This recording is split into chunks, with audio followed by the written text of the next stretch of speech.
Apart from Taal volcanoes, are we monitoring other volcanoes in the country na merong mga latest na activities?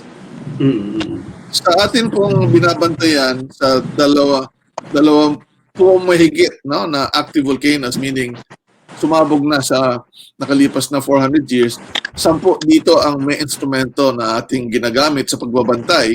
Out of the 10, maliban sa Taal volcano na nasa alert level number 3, alert level 1 po ang Bulkang Pinatubo sa Central Luzon, Mayon Volcano sa Albay, Bulusan Volcano sa Sorsogon, at Canlaon Volcano sa Negros.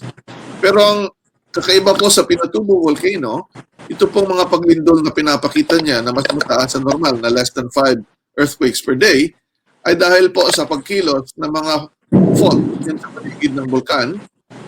Mukhang na-trigger ito nung 2019 earthquake, parang may delayed reaction, pero wala pong magma na umaakyat mula sa malalim na parte papunta sa ibabaw. So wala pong any magmatic activity sa Pinatubo. Pero doon po sa Mayon, Bulusan at Canlaon, lahat pong ito ng mga bulkan, pwede magkaroon ng steam-generated or phreatic eruptions na delikado kapag ang mga tao, kung nangyari man ito, kung sila ay nasa loob ng permanent danger zones na 6 na kilometro sa Mayon, 4 na kilometro pareho sa Bulusan at Canlaon volcanoes.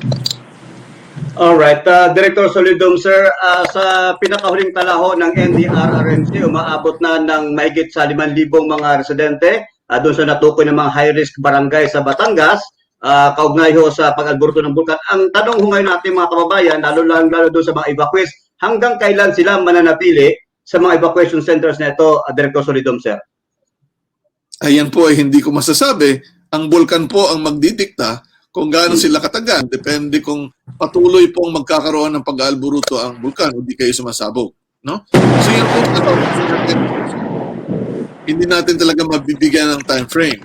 Pero kapag naman po ang bulkan ay parang nag-downtrend na, parang humupa na, dapat makakita kami ng tuloy-tuloy na downtrend o paghupa ng 2 linggo bago kami nag-order for lowering of the alert. Opo. So ang binabanggit ninyo, ang alert, pwede silang bumalik.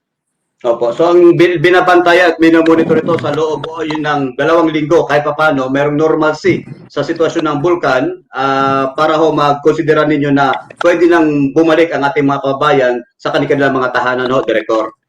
Tama po yun. Pero kung wala pong pababa ng at mga parametrong ating binabantayan, stay put po yun sa alert level number 3. Kung sakali naman tumindi ang sitwasyon at nagbabadya na magkaroon pa ng mas malakas na pagsabog, pwede kami magtaas ng alerto kaagad-agad. Wala na pong time frame na hinihintay. Basta makita namin na posibleng magkaroon ng mas malakas, anytime pwede tayong magtaas. Director, nagtatanong, dito ho daw sa Mindanao, may mga aktibong bulkan ba na binabantayan din ng PHIVOLCS? Baka daw kasi matulad yan sa sitwasyon sa Mayon at sa Taal, Director Solidum, sir. Hindi naman sila matutulad sa Mayon at Taal na magkakaroon ng pag-abnormality, no? Ang Mayon at Taal, nabanggit nga natin na nagkakaroon ng abnormal. So, ang 2 pong bulkan na ating tinitingnan dyan sa Southern Mindanao, dyan malapit sa inyo, sa General Santos, ay itong Mount Parker. Ito po ay nasa South Cotabato area. At saka ang itong Mount Matutong, no? Ito pong 2 bulkan ay merong mga instrumento na diretso pong nababato at nare-record sa General Santos Seismic Station natin at nakikita din natin dito sa Metro Manila. So ito pong mga nabanggit ng 2 bulkan, ito po ay wala pong pinapakitang kakaiba na may magma na kumikilos dyan sa inyong lugar, no? Wala pa pong ganon. At kung sakali mang magkaroon tayo ng kakaibang nakikita, mag-a-announce naman po tayo. Para naman po, kung sakali na gusto ng ating mga kababayan na malaman kung alin ang mga bulkan na may alert level number 1 or up, ay meron po kaming nilabas na Volcano PH Info app sa Android phone kung saan diretso na po sa inyo ang mga information na ating sinusukat, kung ilang lindol, kung marami bang gas, kung ano po yung ating ginagamit sa pagbabantay